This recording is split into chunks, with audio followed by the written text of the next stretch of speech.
روزی که این خانم مسیح علی نژاد هرچه هست، این هم مثل گنجی و بقیه بهنود و نبوی و همه اینا فرستادن، خودتون رو رنگ نکنید. نیستید 6 ماه بعد بیایید بگید فلانی ما رو فریب داد. آدمی که بگه فریب خوردم آدم ابلهیست، زامبیست.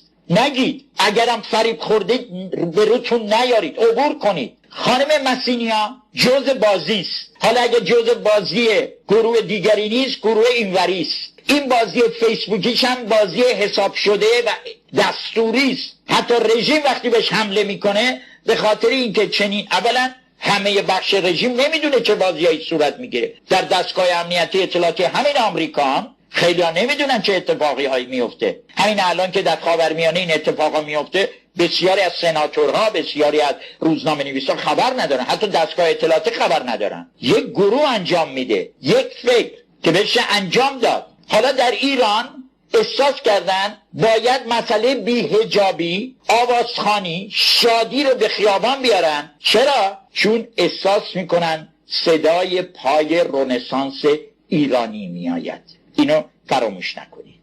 اما یک نکته‌ای که من به نسل آینده و شیک ایرانی میگم، اینا ناچارن رو دست شما بازی کنن. بر نگردید با اینها و در اون پیاده روهایی که اینها میخوان